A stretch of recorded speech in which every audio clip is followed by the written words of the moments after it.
I was watching a PBS documentary called DropOut Nation. It's from Frontline, and normally I love Frontline documentaries. They've done a lot of great documentaries over the years, but this one really sort of had me pissed off and frustrated and wanting to say something about it, because the documentary, as you might infer from the title, follows several students at a Texas high school with a mostly minority student population from a mostly poor district who are on the verge of dropping out.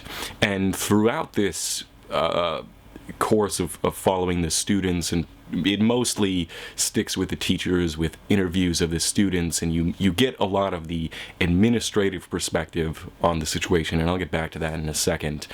But I feel as if the teachers are lying to these students in any practical sense about jobs in the U.S. economy and their future prospects and how high school relates to that.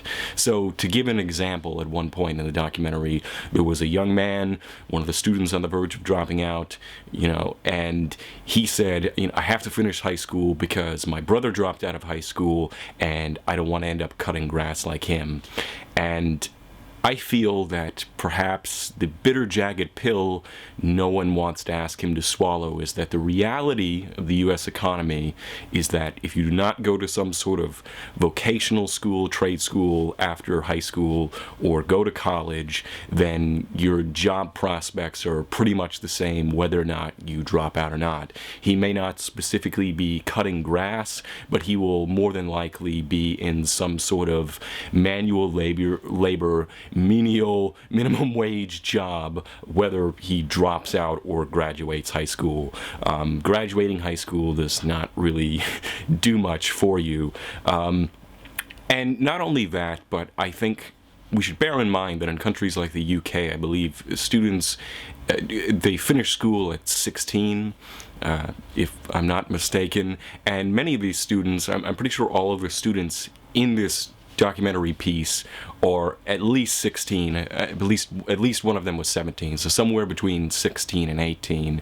And we have to ask ourselves, what is the purpose of these extra years of high school in American education? And what going back to what I'm sure probably most people in my audience asked their teachers at some point in their high school or even before that education, when am I ever going to use this in real life? Having been out in the crappy, underpaid job workforce in my life, I would speculate, and I can't really say this because not everybody is on the same intellectual continuum, even if they are the same age, but I would say, what level of education do you need to be qualified to do most of the crappy jobs in America, stacking boxes in a warehouse, or putting products on the shelves at a retail store, or running a cash register?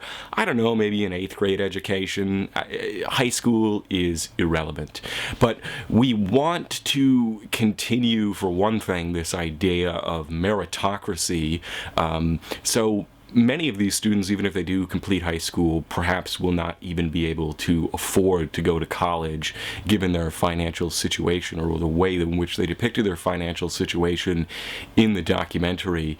And really, we really don't need much of the education that we receive in terms of the knowledge, because it's not really applicable to most jobs. Even college education, even if you do go to college, you're probably going to learn a bunch of stuff that you will never actually apply to anything unless you become some sort of specialist in that field.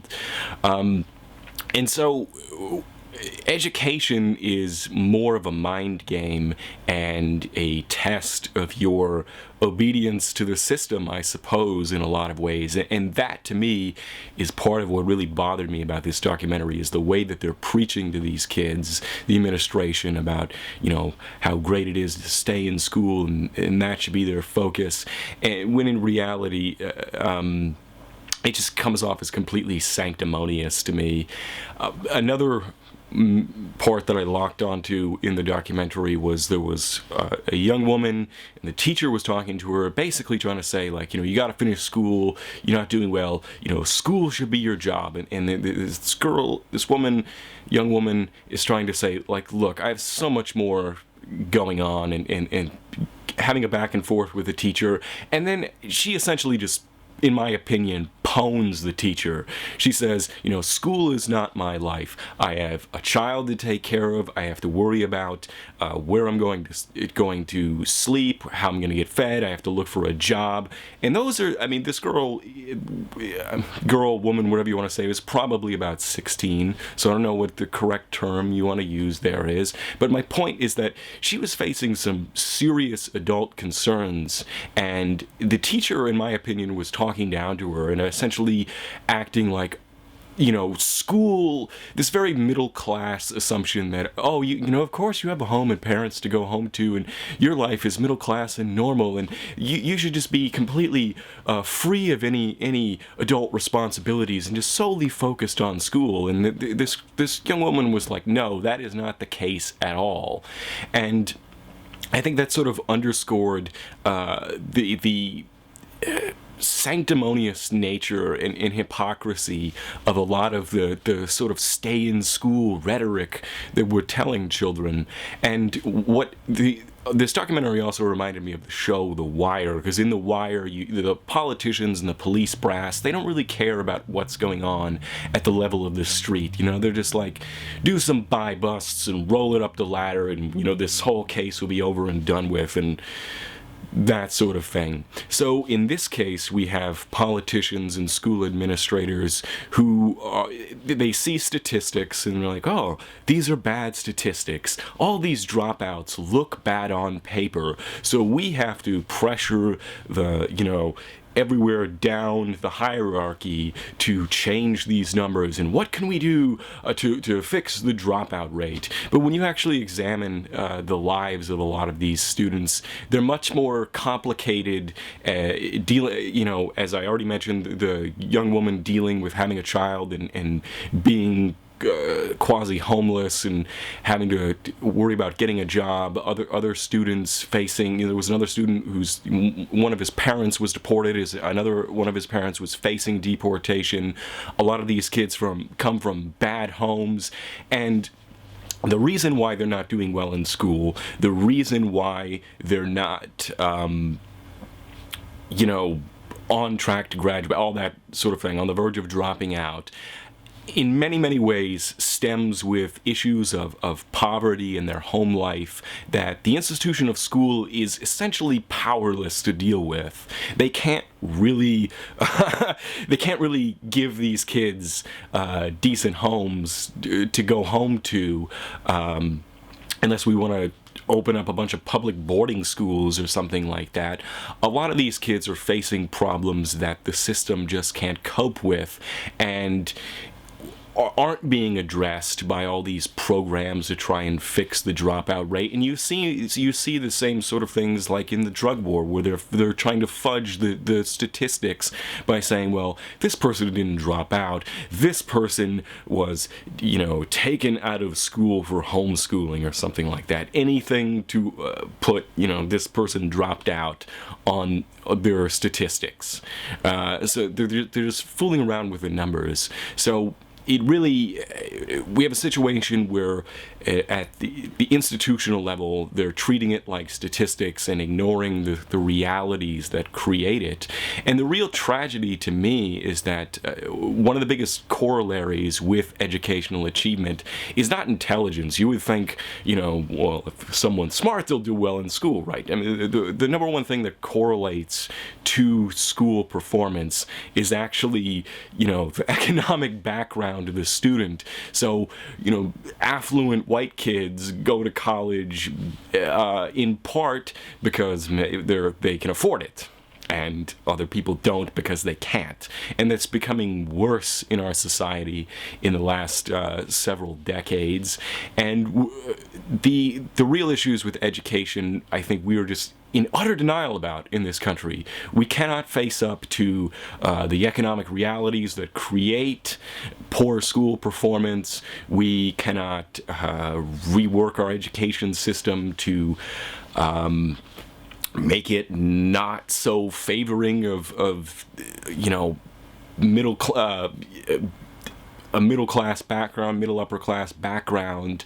We can't figure out how to engage certain students once they, you know, become a certain age and they just lose interest in high school. The system just can't really cope with a lot of the problems that are causing these statistics, and yet there's all this sanctimonious hand-wringing and you know, we're gonna do better. And there's another side of it where you have the administration saying, okay, we're going to fire teachers and bring in new staff, we're going to do all these things different. And what it amounts to underlying this, even though they can't actually deal with the problems that are making these students not succeed in school, instead they're trying to find backdoor ways to disrupt teachers' unions and weaken teachers' unions, and just in many ways ruin the education system even more than it already is. And I really felt that this documentary did not deliver on actually challenging our assumptions about education and about high school. It was just this sort of like, oh, how can we help these kids graduate school? And I think they should. I mean, I don't want to see the students in this documentary fail in life. I think that would be sad, but we're also, I think, as a society in denial about the realities of these things, and in turn we're selling these kids lies and false promises and false hope, because I think deep down a lot of these people know that there's really little they can actually do to change the situation, but they're pressured to act like they're trying in many ways, because there's the statistics got to look good. And so I'm going to stop ranting now, but I would recommend checking out the documentary. Link in the description. Apologies to anybody who cannot watch it if it doesn't work in other countries. And let me know what you guys think about the problems with education in America and the disconnect between the realities of employment and what they're actually teaching our kids. When are we going to ever use this? That's the great philosophical question of our age. When am I ever going to actually use this knowledge? Why do I have to learn this? So anyway, have a nice day.